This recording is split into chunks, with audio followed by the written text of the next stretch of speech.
Welcome to this week's episode of Leaders on a Mission, where I'm joined by inspiring leaders driven by the impact of creating a healthy and sustainable world. And in today's episode, I'm joined by Ganesh Kishore, fondly known as Kish in the industry. Now, Kish is a co-founder and managing partner at Spruce Capital Partners. They're a venture fund dedicating to supporting entrepreneurs and disruptive businesses across the agri-food technology space. Now, Kish has a really distinguished track record in biotechnology research and development, and is a host of prestigious awards, sits on the boards of numbers of companies, academic institutions, and advisory boards. Now, Kish has been described to me as the Karl Lagerfeld of venture capital, and although knowing Kish, I would say it's just a little bit more understated than Karl. And I've known Kish for a number of years. Our paths cross really across the world at industry events, and I've really missed you this year, to be honest. It's normally seen you 4 or 5 times, so look, it's great to have you. A real honor to have you on the show today. Thanks so much for joining. Thanks, Simon. Thanks for organizing this. Appreciate that very much. And I too, of course, missed a lot of people, meeting them in person. But this virtual connectivity, this has been a blessing in disguise. Has it? How come? Explain.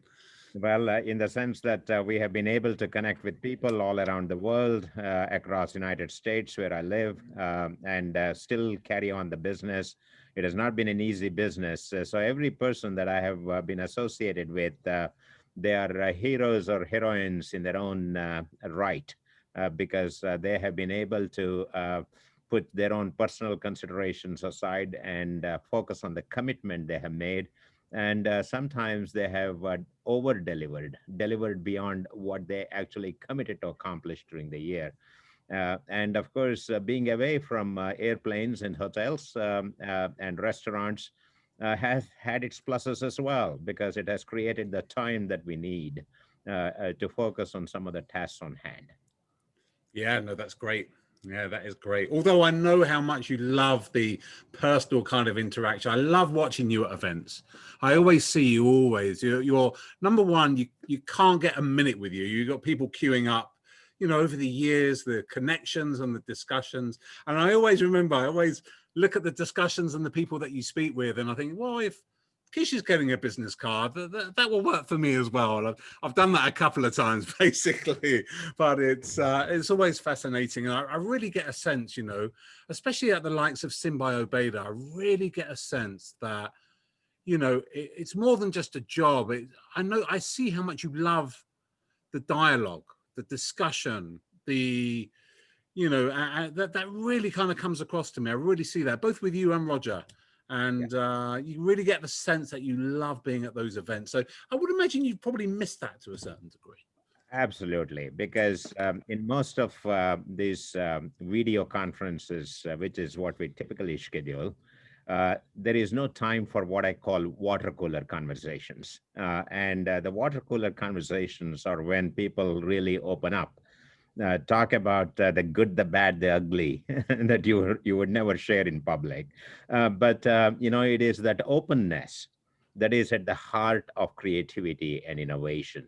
It is also that curiosity, that ability to kind of visit and revisit what you may know or may not know.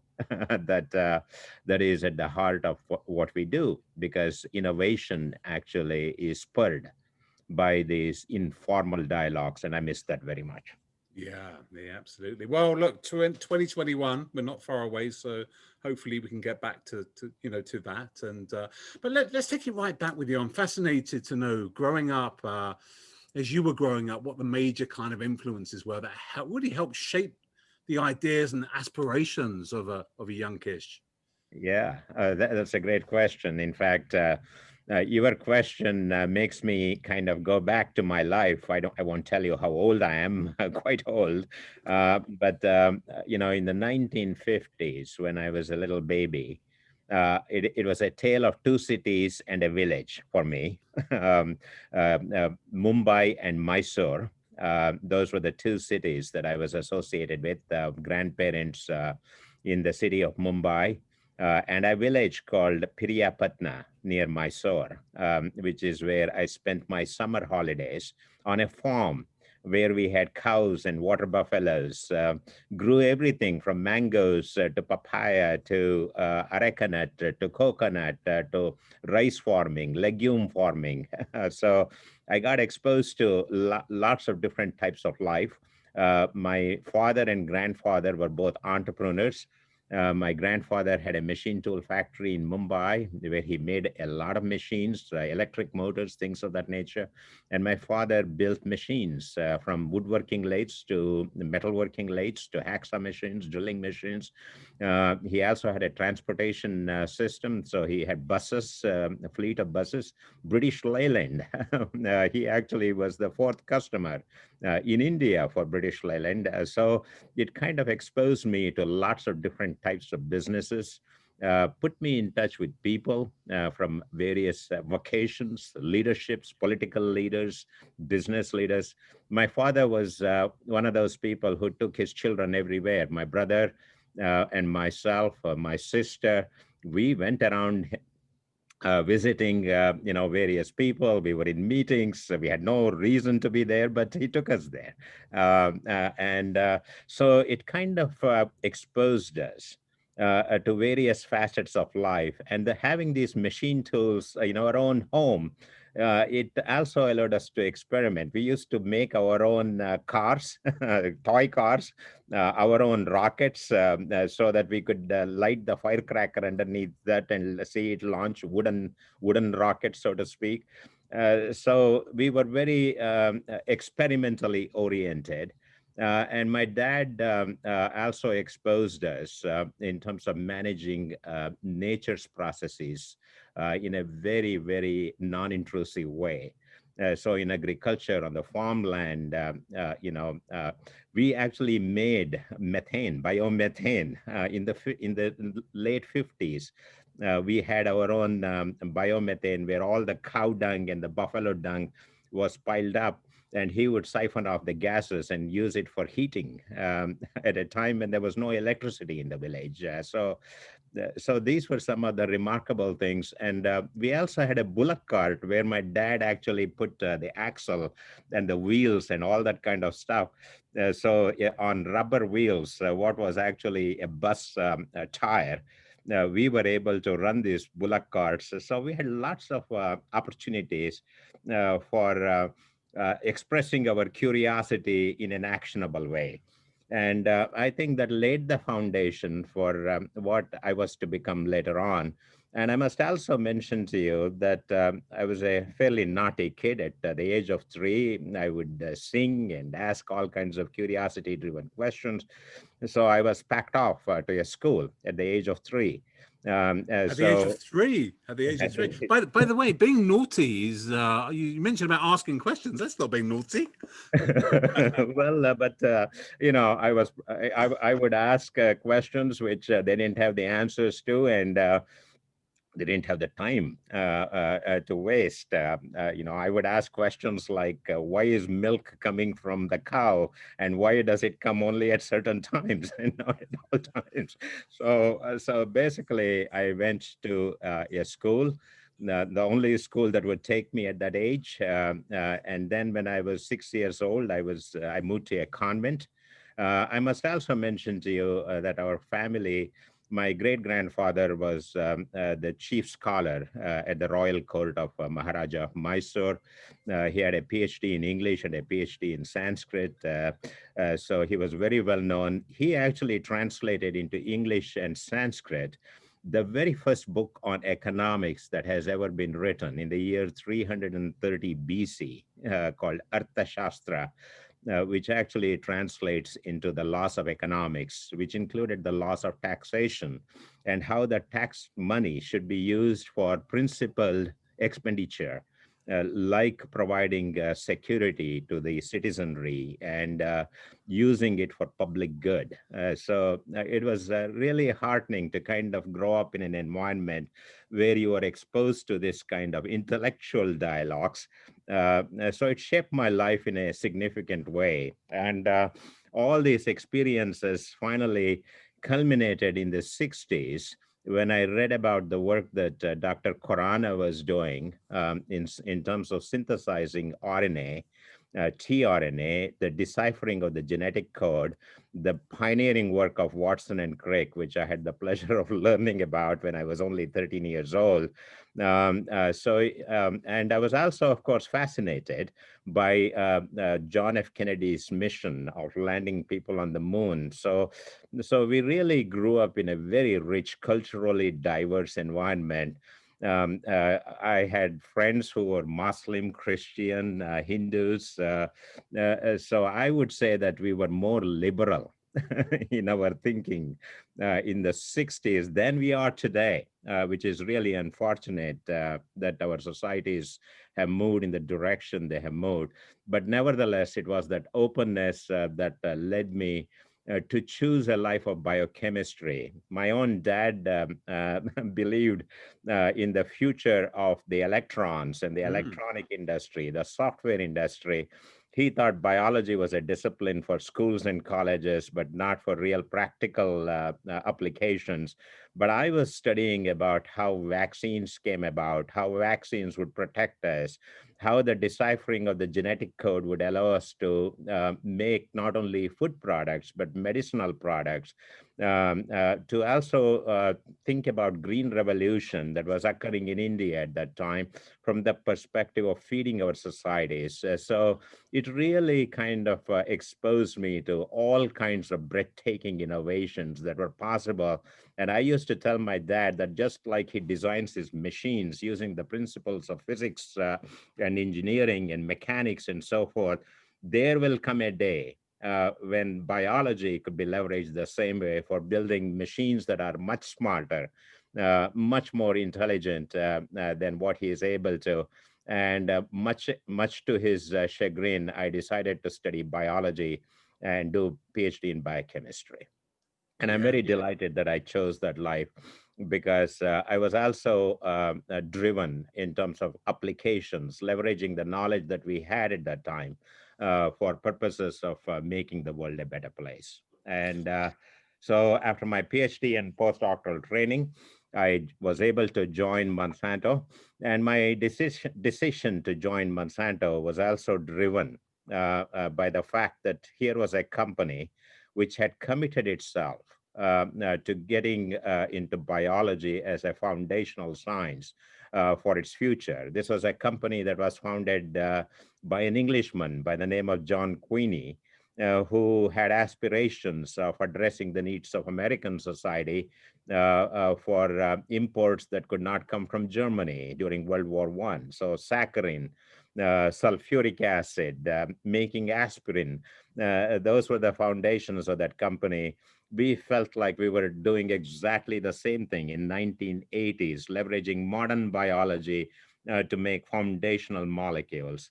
A few weeks into the job I had in Monsanto, it actually, shall I continue as I am? Or Please, yeah, please, please, please, yeah. yeah.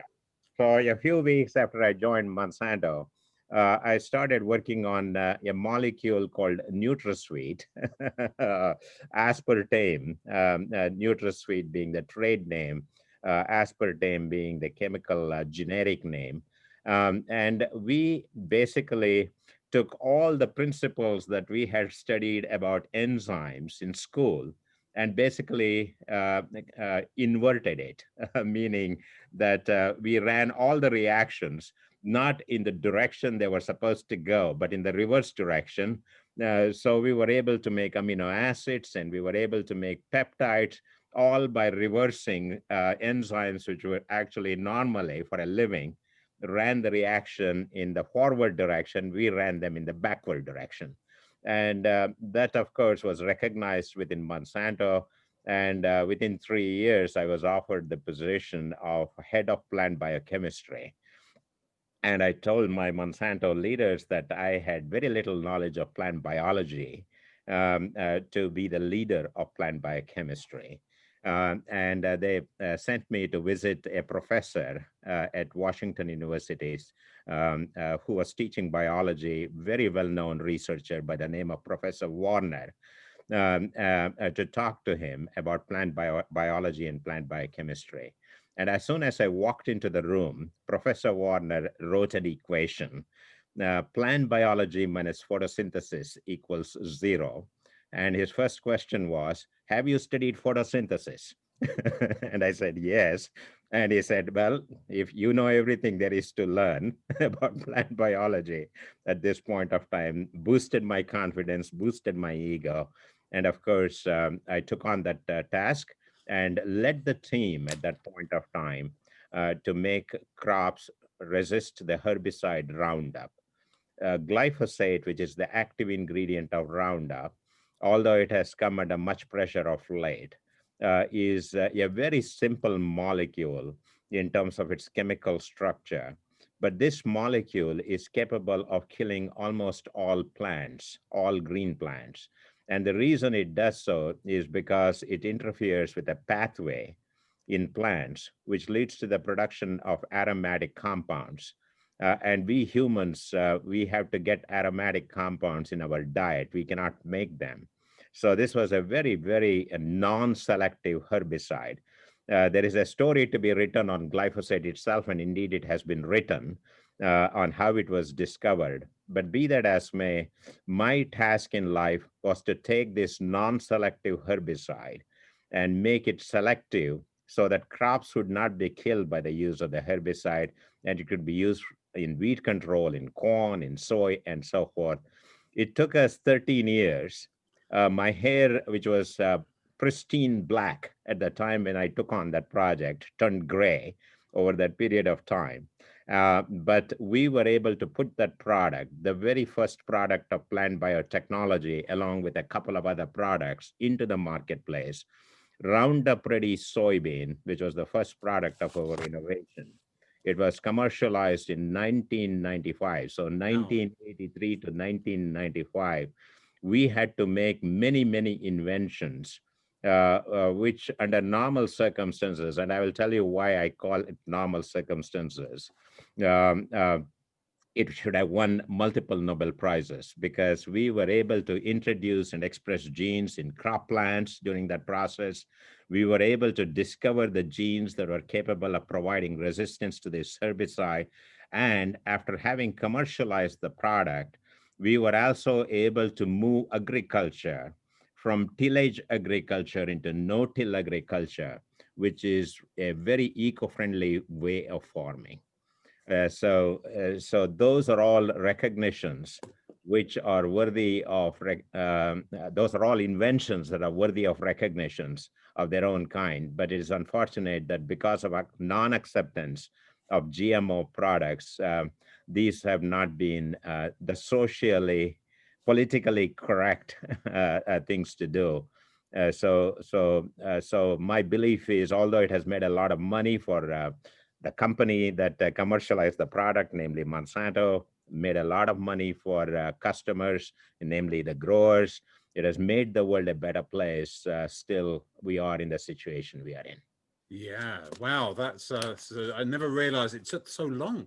It's like 13 years working on this. So, Right. you Right. know, that's incredible. And the world has come on. I mean, since those days, and I remember, so, you know, the world has really come on in terms of, if I think about some of the kind of technologies which are being used now, for instance, and seem to be a little bit more recognized and accepted. And I was going to ask you, when you think about this career of yours, you know, you 40 odd year career in science and technology, where are we now on the continuum of that journey and the precipice of what's possible, as it were?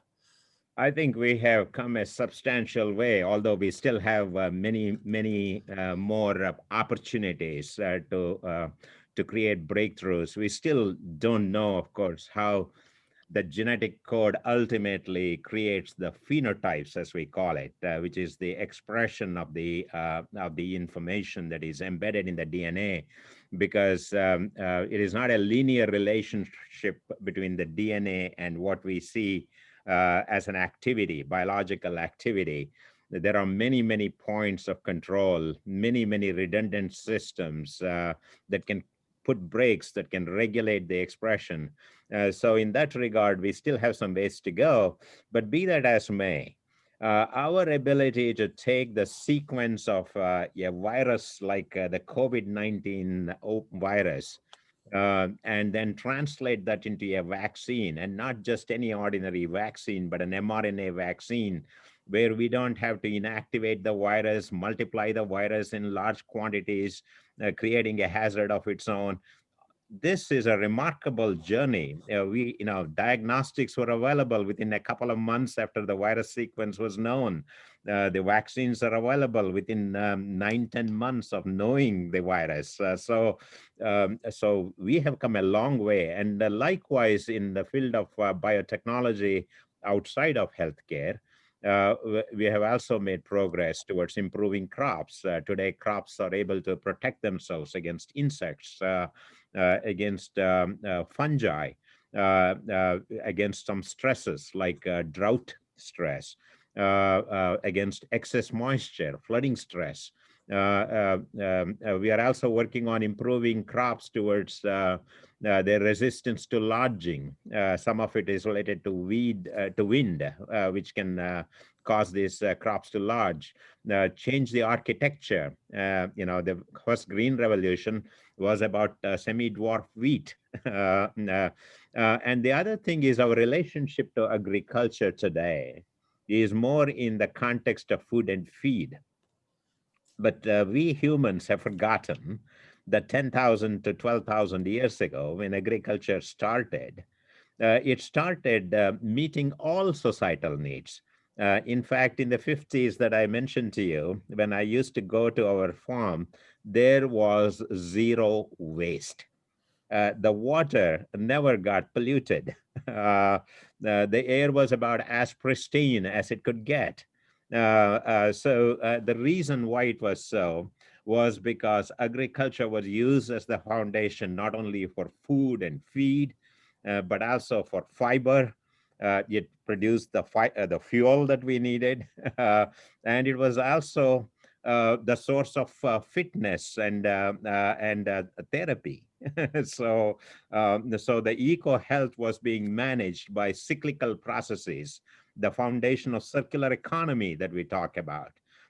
So in that regard, our relationship to the agricultural forestry systems have come back a full circle just in my own lifespan. And I think now, using the modern biological principles, we have enormous opportunity. And I must also mention to you that that 4-letter code of the DNA of biology is going to get integrated with the binary code that we use for electrons in the semiconductor world. And that combination is going to allow us to store information much differently than we are storing today. Store a lot more information, could very well be the basis for quantum computing and some of the other things that people are talking about. And all of this is being enabled by the phenomenal discoveries that many scientists around the world are making, not only in terms of DNA and the transgenesis work that I talked about, using DNA from one organism to improve another organism, but also the editing technologies. So our ability to read DNA, our ability to write DNA, to compose and assemble DNA, this is going through major changes. No wonder that 2 Nobel Prizes were granted during the last 2 years in chemistry for DNA evolution and for DNA editing technologies. And I do believe there are enormous opportunities in the industrial biofield. As an example, we still conduct everything in very dilute solutions. So there are a lot of costs that are associated with building these huge fermenters where we actually carry out these biochemical reactions. If we can run these reactions in a more concentrated manner, as we do in chemistry, we can reduce the footprint of that production process. And similarly, if we can run these reactions in higher concentrations, and the products do not inhibit the growth of organisms or the transformation of the substrate to the product, it opens up enormous opportunities. So my belief is scaling up downstream processing, These are some areas where we can still innovate, and modern biology will go a long way towards that. So if I'm a student, if I was back to my 50s and if I was an young kid today, I would be aspiring for a life in biology, for a career in biology, which would not be biology for biology's sake, but the integration of this biology with our knowledge of chemistry, our knowledge of engineering, the social aspect of understanding what societies need. Also, the legal aspects of freedom to operate, patents, all of those would be integrated into that consideration. Yeah, it's fascinating. Now, the way you talk, I can see what it is about these events then and how excited you are, because it's like you're a kid in a candy store, isn't it? That's what it's like, right? It's Absolutely. technologies and science and opportunities and innovations. It's, it's incredible, isn't it? How much there has been in this field. And thank you for outlining that. And tell me, after your really successful career, you set up. How did you come to setting up kind of Spruce? What was the context to you setting the fund up and co-founding it, and yeah, maybe outline that for me. Sure, sure. In when you do work in an applied manner, taking innovations that occur in the laboratory to the marketplace, there are distinct pieces, right? Value creation is what happens in the laboratory. Value creation is also what happens as we are applying this in the field, whether it is in a clinical setting or whether it is in an agricultural setting or in an application setting as in a factory floor. But then the value capture, how much of the value that you create gets captured, is also a part of a business endeavor. And how you protect the value that you are able to capture is a part of a business endeavor. And I've always been fascinated by learning about our business and business models and continuously innovating, even on the side of business models. I don't have to tell you that Google, the search engine, actually did not get a penny from its search engine, but the advertisements actually fueled it. Our newspapers made money by selling advertisements. Our televisions, the businesses around television, they were not charging, with the exception of some countries, for the viewership of of the content they provided, but the advertisements kind of provided a mechanism. So, in other words, in order to reinvent and to make things better and to invent and reinvent that cycle, new resources are needed, and venture capital has become a source of that innovation capital.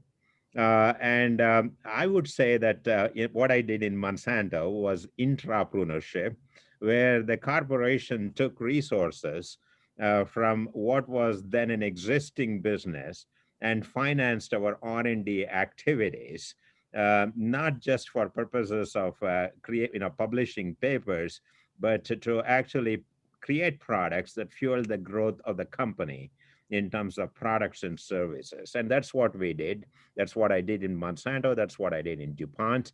I joined the venture world because I wanted to be at the cutting edge of translating the scientific discoveries into innovation. When you are in a big company, this value creation and value capture process, as a head of an organization, you spend a lot more time on what matters today, what matters for the next 3 years. So something that is down in the pipeline, which may be 8, 9 years away, you kind of give it some resources, but in terms of the time that you dedicate to it, in terms of your mental space, there is very little left. Yet, as a curiosity-driven individual, for me, I wanted to be at that balance between the scientific discoveries, the translation into technology, and working with people who are actually driving those translations from technology into market. And that is what led me initially to the world of venture capital, and then subsequently in 2014 to create Spruce Capital Partners, along with Roger Wyse and Greg Young. And we raised our resources. The hardest part of my job is to actually appeal to limited partners who actually provide us with the capital that we invest. I would say the easier part actually is to make the choices of entrepreneurs to invest in. Yes, it takes some work, but on the other hand, having spent 40 years, you know who is committed, who actually has the wherewithal, who actually is a learning oriented person, who is not stuck in one's own ego and the world they believe in, but is able to take those learnings, make changes, and build businesses. Of course, it takes a lot of work. Even after having made investments, we had to be constantly in tune, not just with the inventions that are occurring in our companies, but also the external world, which is where the pivot aspect comes in.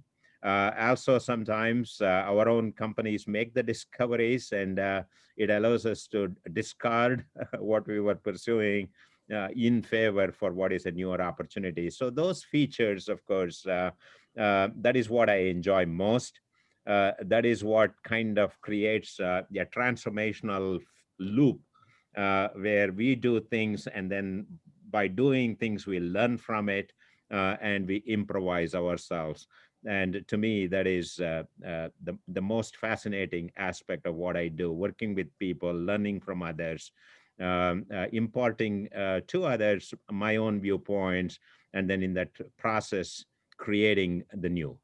Yeah, no, that's great. That's great. Tell me, I'm curious. I'm thinking, what does an average day for Kish look like? I'm just curious to know how busy is that diary and managing boards and just talk me through roughly what a day in the life of Kish looks like. An average day looks like I read stuff, the scientific discoveries that are occurring, the translations that are occurring for maybe a couple of hours a day.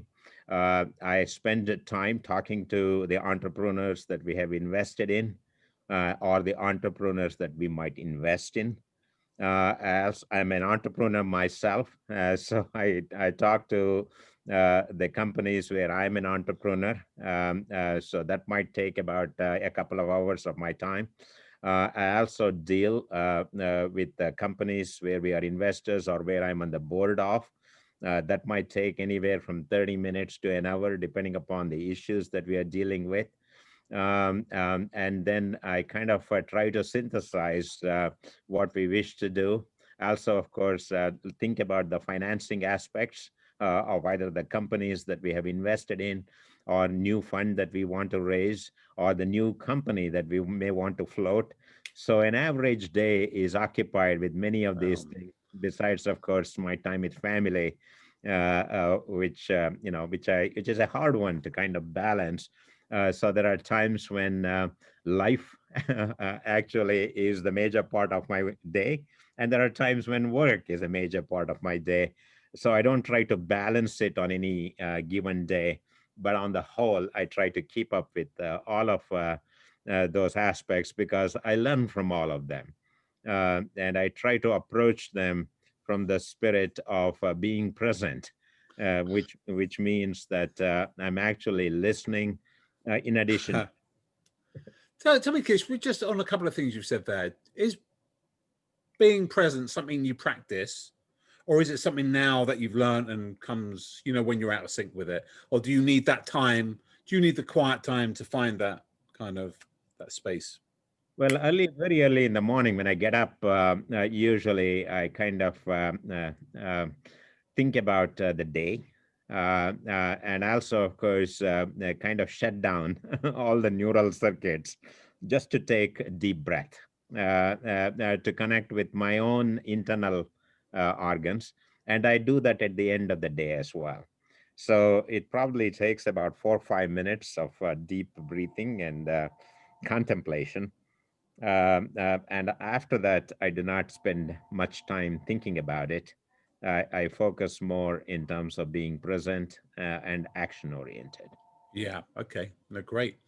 Um, just thinking around the deploying of capital, and I'm thinking around, you've raised the funds, you've got the funds in, you've got entrepreneurs sending you business plans, and how, when it comes to actually deploying the capital, what does that process look like from in terms of for you to invest in one company? How many do you need to look at? And then just run me through at a high level, just a high level before you're committed, what you go through. So to start with, of course, we have our own viewpoints on where the general trends are. So for the new fund, for example, we know that there are innovations that are coming into agriculture, into eco-health, into chemistry. My belief is we will be rewriting the business of energy, rewriting the business of sustainability, the business of materials, plastics that we use, all of those, even carbon economy, migrating from the old carbon economy to the new carbon economy and the carbon-less economy in certain instances. So all of those are major trends. Yet another aspect of what I think about is the relationship between the diet and our lifestyle and our health. Wellness, we have said this many times, wellness is not the same as what National Institutes of Health calls health, because there is a superior state. Prevention has been demonstrated to be a better order of being. I don't have to tell you that people started Mm. smoking, stopped smoking cigarettes in the 90s, and in 2000 and 2010s, we are seeing remarkable decline in lung cancer. That's a very lucid illustration of how preventing something actually creates a better way of being. And we need to do the same for carbon. I don't have to tell you that this year we talk about COVID-19. We don't talk about a $500 billion of economic damage that United States incurred because of natural disasters, whether it was the cold storms in the East Coast or the forest fires on the West Coast, or the tornadoes and the hurricanes on the coast, the windstorms that we had in farming fields. None of us talk about it. Why? Because there was this massive pandemic. And if a storm of this nature, or the uncontrolled storms of this nature, were to occur in 3 or 4 major agricultural regions of the world, we would be scrambling for food. So I believe that there are enormous opportunities of that nature, and that, of course, guides us in terms of looking at the world from our perspective. And then the other thing is we also listen to what the entrepreneurs have to say. Some of them are very technologically driven. There is a scientific breakthrough in the laboratory, and that is going to drive opportunities in the marketplace. So things like, is this a business paradigm that is worth pursuing? Are these the right people that we want to work with? Because they have the openness, the candor, they have the ability to think on their feet, and they are able to communicate effectively. So those are some of the processes that we go through. It typically takes about 50 to 100 presentations before we say this is the one. So in order to make our 9 investments, about 7 of them were through this process, and the other 2 we kind of participated in creating the company right from ground zero. So, so we spent time with the entrepreneurs, talked to them about what they wanted to do, said, hey, this puppy isn't going to hunt if you show up with a breakthrough. So let's focus on the right opportunities. We spent about 18 months in shaping some of those and building companies from ground zero. We are very early stage investors, which means we have the opportunity to shape the company. The other part of what I have to tell you is sometimes it is actually difficult to write on a slate that has already been written on, because you have to erase it first before you get the next part. Whereas on a clean slate, you can start writing. Having said that, we do not shy away from erasing what was there. And we have done that too in a couple of companies. Yeah, no, that's fascinating, and that's great. And there's a couple of things that just come to mind as well, and that is venture investing, private equity. They've generally got poor reputations for being money grab. I mean, I'm being general here, right? But in terms of being quite transactional, I think you are probably the most untransactional kind of relationship builder, nurturer that I've come across in the industry. And I think it was just a real point to mention that it must be like watching a flower germinate, basically, when you work with some of these companies, because you're so early. I can't relate to what that must feel like in terms of the pride you must get with watching the journey. Well, certainly, of course, that gives us a lot of satisfaction. Financially, could we do better? We always could do better. Technically, we could do better as well, right? But at the end of the day, if you ask the question, what are we in this for? There's no question we want to, generate good returns for our investors. That is certainly an objective. But very early in life, I learned a few things. In fact, I forgot to mention to you that the day I joined Monsanto, one of the technology leaders in the company told me, Kish, we are in the business of making natural manure. And when you are in the business of making natural manure, you chase elephants, not mice. So I have kept that thesis very close to my heart. So when we invest in companies, we look for that enormous opportunity. If they cannot address a market that has multiple billions of dollars of opportunity, then we are probably aiming at the wrong thing. A few tens of millions of dollars, while it may be an interesting business for a small company, it is not a venture investment. Uh, Yeah. so those kinds of rules really help us. Certainly, of course, at the end of the day, if we do a good job of building companies that are able to build sustainable businesses, that will have value. That will always have value. While we want to be a recipient of some of the rewards the company gets, obviously that will also require a balancing between investor interests and company's interests.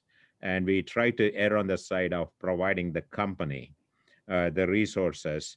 But it doesn't mean that we will become a simple doormat, so to speak. No, but we will also make sure that we are able to harvest at least some of the gains that we create in the process. Yeah, no, for sure, for Yeah. sure. And no, that's great. Thank you for that. And it And does take a village. It does take a village to raise a child. And if you yes, cannot play ball with the entire village, then you are in the wrong profession. yeah, yeah, no, Yeah. that's great. So normally, and I always hear people say, oh, with venture investing, oh, you invest in 10 companies, it's a 1 in 10 success, this type of thing. In terms of doing well and this company escalates, it covers all the cost for the other 9. But I suppose when I look across your portfolio, you don't operate like a 1 in 10. You're more like a 5 or 6 or 7 out of 10, really. It seems to be a kind of much higher kind of degree of success and realization. Generally we try to focus because we focus on the big opportunities. Even if they don't deliver the home run, as we call it in baseball, if they deliver base hits, they're quite interesting. And at times we discover that the science isn't there to deliver the aspiration we have from a commercial perspective. So we pivot at that point to what is doable, more doable today.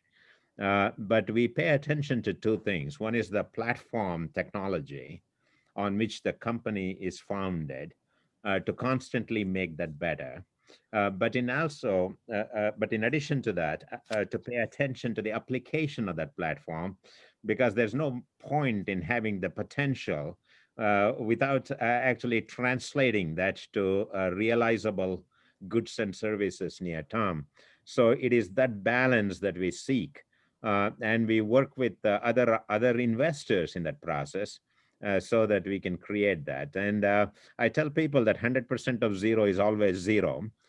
So what we aim for is not this myth that there are one or two great companies in the investment and the rest are all dogs and we should discard them.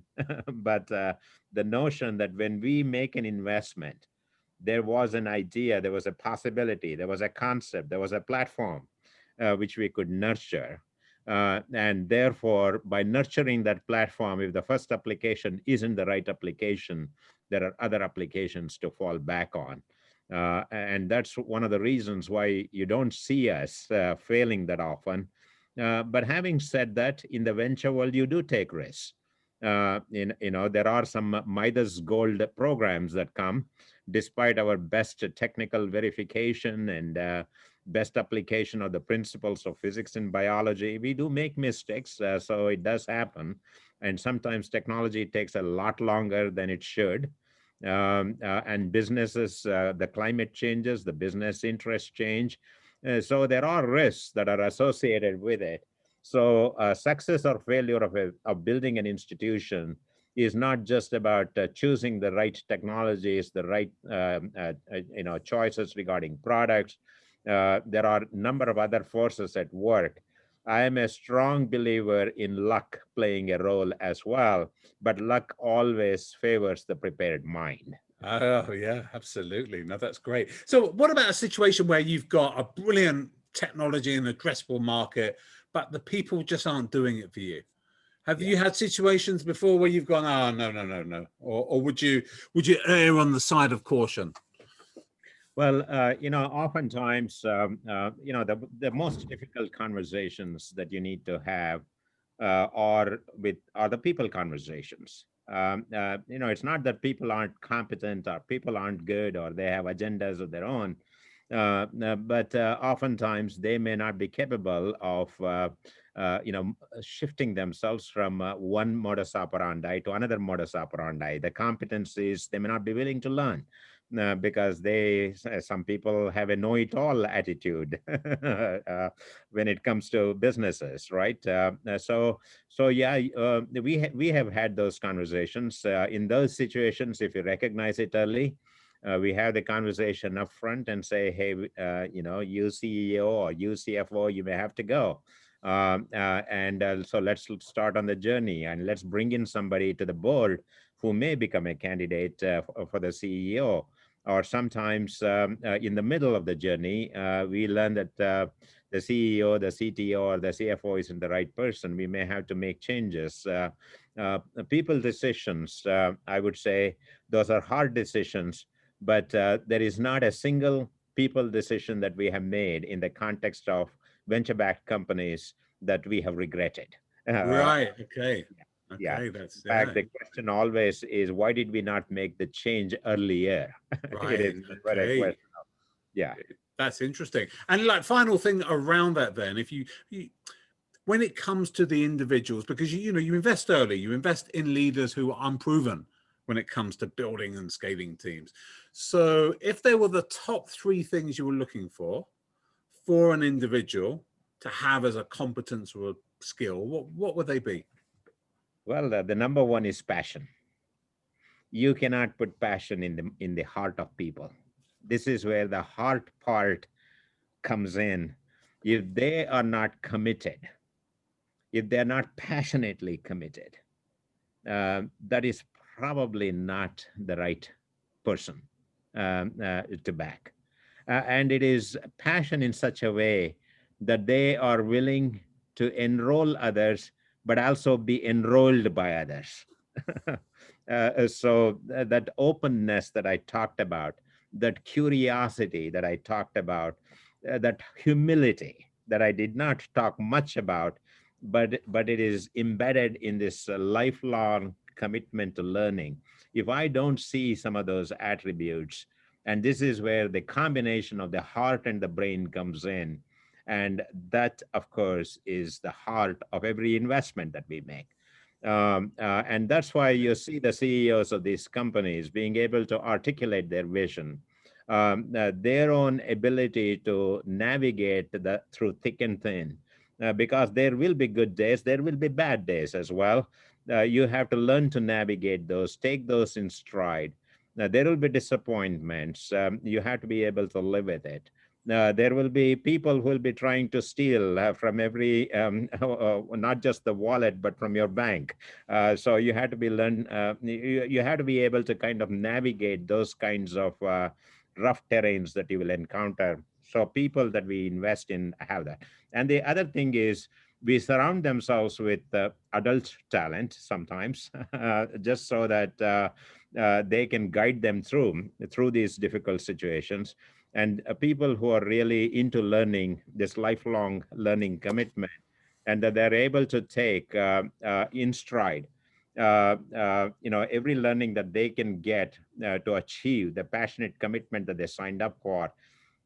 That's really what the heart of it is. And so bringing in talent to the board, to the advisory groups, all of that is a part of the game.